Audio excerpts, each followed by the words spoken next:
Why is this normal?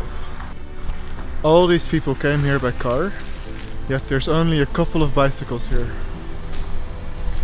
And one of them is mine. What they may not realize is that over the course of their lives, they may spend 8.5 years working to pay for the privilege of owning a car. Now that might sound like a crazy amount of years, but let me explain.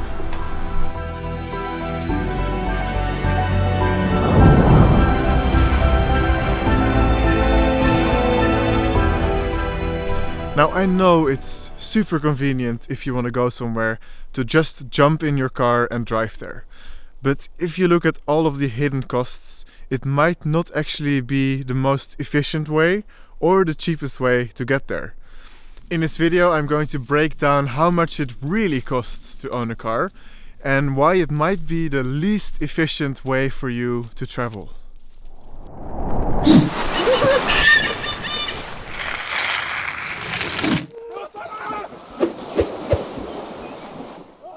Now, before you can go anywhere with your car, you first have to take care of a lot of different expenses, like gasoline, insurance, taxes, maintenance and repairs, and of course you have to buy the car in the first place. Now, if you add up all of these expenses, it turns out you have to work for about 1 day per week to own a car. So 1 out of the 5 days that you work in every single work week goes towards paying for your car.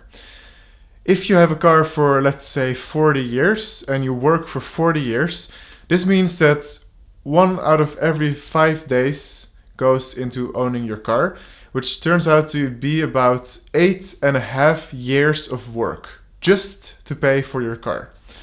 8.5 years of full-time work. Now imagine what you could do with 8.5 years of free time. By avoiding having a car, you can actually save a lot of days and get a lot more free time. At least if your job allows you to be free.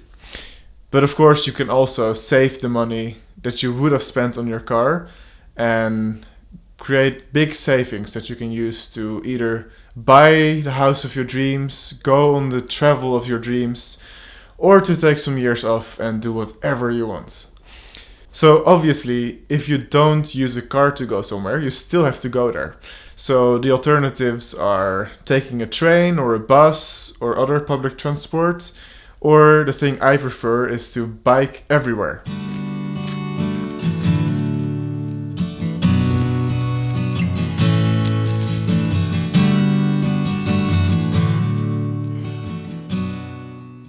And I know, of course, not everyone lives in a place where it's possible to use public transport.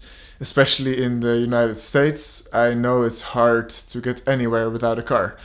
But on the other hand, I do think a lot of people do live in a place where there's an alternative to using a car. And I also think that the more people use these alternatives and the less people have cars, the better the options will get and the better the public transport will get. So let's say instead of using a car, you bike somewhere and you spend half an hour extra in each direction to get to work. Half an hour means 1 hour each day in addition to the original commute. Well, it might seem like, wow, 1 hour a day, that's a lot of hours, but that's only 5 hours per week, which is less than 8 hours, which you would have to work to pay for your car. And at the same time, while you're biking, you're also getting exercise. So instead of having to go exercise after work or to make time for it later, you can actually just bike to work and you get the exercise at the same time. So in that way, half an hour or an hour of exercise a day actually gets you really fit and healthy. And at the same time, you get to work. So it's a really convenient situation. But when you're driving a car to work, basically the whole time you're spending commuting, you can't do anything else. So pretty much all that time is wasted. Maybe the only thing you can do is like listen to an audiobook or a podcast. But if you take the bus, for example, or take a train, you could actually spend this time reading a book.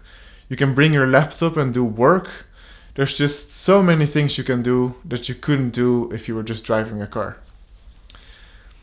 So yes, it probably will take you longer to not use a car, but not all of this extra time is wasted. And if you look at how many extra hours it takes to work to pay for your car, it might actually be a lot more efficient, and it might take you much less time to simply bike somewhere or to take the bus. But of course, sometimes you do have to have a car. If you have to move stuff, for example, or if you're going to some place that's far away and remote and there's no public transport going there. But in that case, you can just rent a car for a day or two. And there's many cheap options now where you can just rent from another person for cheap. And you can have a car for the day or for the week, and you can do all the stuff you have to do with the car.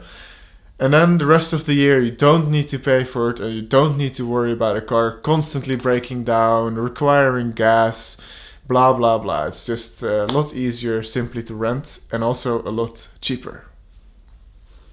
It would be cool to hear your opinion on this topic, so please write down in the comments if you have anything to say. Thank you for watching, and if you would like to see more of this kind of stuff and you're not subscribed yet, you could consider doing that.